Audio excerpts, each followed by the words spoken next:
Well, good afternoon, rad viewers. You know me. My name's Rick, and you may have seen, if you follow my Instagram, that I had a pretty unfortunate thing occur this week. I was leaving my workplace on Tuesday afternoon. No problem. I'm taking my son home. I'm taking my wife home. We all go to the same school. And lo and behold, I get home and I come back into the garage to get something out of the car, and I notice the panels. Some of the front end is, there's damage on the front end of my car. So I kind of freak out. I'm like, what happened? Trying to piece it all back together. So I drove back to where I had parked all day, and I lined up behind the car that I was parked behind for most of the day, and the damage lined up. So I don't have any dash cam footage or anything, but I'm 100% certain that this black BMW at some point during the day on Tuesday backed up into my car, pressing the front end pretty hard and making things buckle and twist and cause some damage. It's subtle damage, but it's there. So I drove it back, I lined it up, I took some video, I took some pictures, and I thought, okay, I got them. I got these guys. Wednesday morning I went to work, and I worked for part of the day, and then I had a break at some point during the day, so I decided I was gonna go knock on the door of the people who owned the black BMW. So I did, and she answered, and it was so awkward. I am not a fan of awkward situations. I kind of live my life in such a way that I never have to experience awkwardness, so being thrust right into it was not comfortable, to say the least. But you know, I'm a man and I'm mature, so I said, well, the reason I'm ringing your doorbell today is because I'm the owner of the gray SUV, and I do believe that at some point yesterday your black BMW backed up into my car. And right away the woman said, oh no, that's impossible. When did that happen? And I said, well, I'm pretty sure it happened after 1 o'clock and before 3:30, because when I was out at lunchtime supervision, I once in a while glance over at my car. Okay, I often glance over at my car, and I did notice that the black BMW was in front of it. No big deal. It's just I'm like a lot of you. This matters to me. It's something that I take note of in my mind. So she said, well, no, it wasn't even there in the afternoon. And as she was telling me this, her husband showed up at the door and said, what's going on? And she told him, this gentleman thinks that we backed into his car with the black car. And he said, that car didn't even move yesterday. And so there was this awkward moment where I'm like, so it was gone all afternoon and couldn't have hit my car, but you're telling me that it hasn't moved all day, so it's impossible that it hit my car. So I know right away I'm dealing with some half-truths here. So, but I kept my cool, I kept my composure. And I said, well, and you know, while I was doing this, she's putting on her shoes, and she walked out across the street where my car was parked, and she's standing in front of it going, I don't see any damage, there's no damage.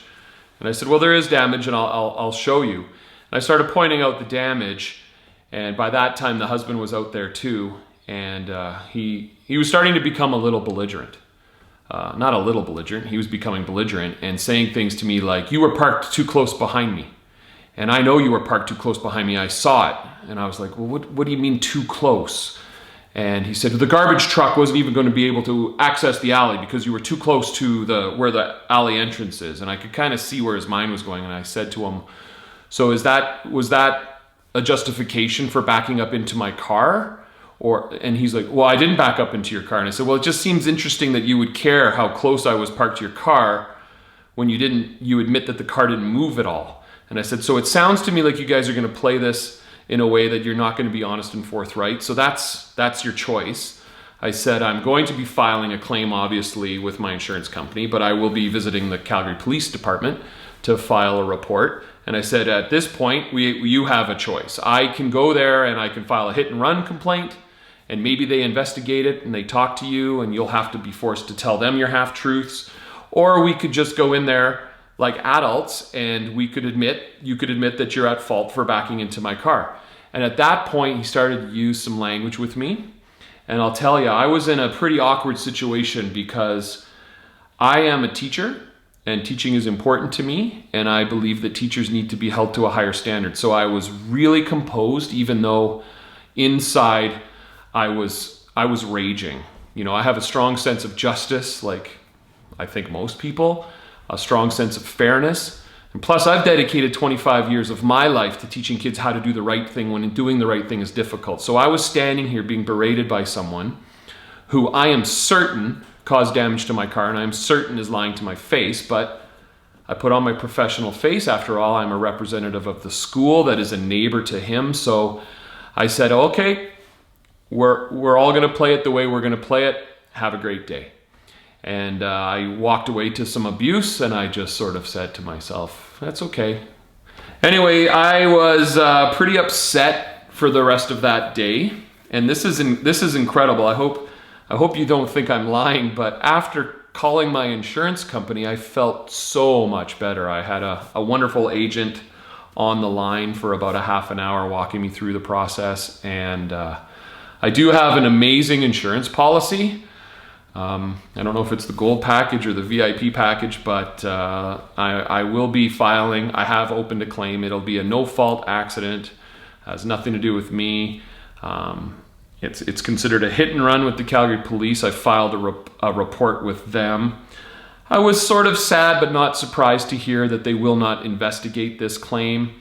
The officer who took my statement basically laid it out for me, and he said, he lied to you. If he lies to me, there's nothing we can do. We have no proof. We have no evidence. So I really wish I had a dash cam, but you know, this is the first thing that's happened like this to me in, oh geez, like since I lived in New Zealand back in the late 90s. I think that was the last time I ever had somebody back into my car or cause my car any damage. So I've been very lucky, knock on wood, until this week. But what I thought I would do is photo document, make a video out of this experience, because I'm kind of proud of how I've been able to deal with this. You know I love my car. You know I love keeping it clean. To see the damage that's happened obviously upsets me, but you know, in the grand scheme of things, and like I said, my insurance company's being so awesome, I have 100% confidence that this situation is going to be fixed. And you know, if anything, I have a story now to swap when people start talking about life. So I'm trying to rise above, and I think I'm doing a good job. So the next step is it's Wednesday today, or sorry, it's Thursday today. And last night when I got home from work, I did an online, there's an online app that my insurance company has where you walk around the car, you take pictures of it at certain angles, obviously focused in on the damage. And they will have an adjuster on the other end send me what they believe to be the estimate for repairs. I get to choose any repair facility I would like, whether it's one that partners with the insurance company or not. So I'll be going to Cosmos Collision here in Calgary. They have a very great reputation. They work on a lot of Audis. So, and I've had some work done by them in the past, and I was very happy. So I'm waiting for the estimate to come back from from submitting those photos. I will then send that to Cosmos. We'll set up a time for them to view the car, and you know, hopefully we get in sooner than later. I'm hoping that they don't have a big backlog of projects in their parking lot. So yeah, so I think what I'll do is I'll try to make lemonade out of these lemons and share the process with you. I know a lot of you, maybe all of you, have gone through this, but we all have different experiences. So far, mine's off to a great start. Insurance, my policy is a zero deductible policy. Whew. So obviously the person who caused the damage should be paying for all of this, if you ask me, but since they decided to lie their way out of it, I'm not stuck with any out-of-pocket expenses. Plus, my insurance company also covers full rental car. I felt a little bit like a dweeb asking them what level of rental car I receive, and they laughed a little bit and said, don't worry, it's a premium SUV. So I'll be interested to see what qualifies in this city as a premium SUV. But you know, I'm not a snob. I'll drive whatever. It's no big deal. But I really just hope that this guy gets taken care of. Now, here's the issue, though. The longer this goes on, the longer I can't wash it, because there's just something about washing this damage that just doesn't feel right to me. So the car is going to be pretty dirty in the next little while. We'll see if I can handle that, but I just don't want water going down all into these areas that it shouldn't. It's probably no big deal, but I'm making a big deal out of it. So yeah, let me take you a little bit around the car here and show you the damage. It's not obvious when you look at the car. I think the gray actually does a lot to hide it, but it's discreet, but it's substantial. So let's go take a look at the damage.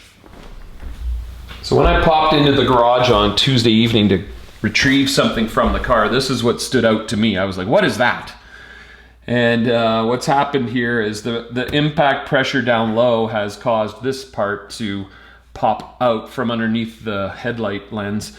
So I can see this is all bent and twisted, and I'm not going to try to snap anything back together here. What's also happened is it's disformed down here. So let me take the camera down a little lower. Okay, so as you can see, this little accent, this aluminum accent used to hug real tight with this part of the front diffuser, but there's a big gap there. That's what's really happened, is things have been pushed around and moved around, and they're just, everything's out of alignment. So we'll see what Cosmos says. They might be able to repair this, but my inclination is that this gets replaced. Okay, so let's go over to the grille. So it might be hard to pick up in the camera, but the point of impact is all along here. And this was the upper ridge of the BMW M240i's rear bumper. And I could actually see the dirt that transferred onto my clean car. There was a clean strip on his bumper and a dirty strip on my clean bumper, if that makes sense. So what you can see is the impact here, and then I don't know if the camera picks this up, but down here, this is there's sensors in here. And this little chunks come out. These parking sensors have been pushed in, or I don't know, like if they've been pushed in or this whole grille's been popped out. And there are some dents along this edge. So this is all plastic, and I don't know if it's fake aluminum, but this is loose and scarred. There's some marks right here. So when I was looking at the car that I suspect did it, I won't even say suspect, when I was looking at the car that did it, it was right here. They have a rear parking sensor, and I'll show some pictures here. You can see that there's a depression now around that parking center, because this is the part that took the most hit, is right here. But then it spread down this way. So yeah, there's some damage along here. All of this has got clear film too, so that's going to add some expense to the repair, is getting all of this clear film replaced. And I know the passenger side of the car took the brunt, because this has popped out along with this section that didn't pop out.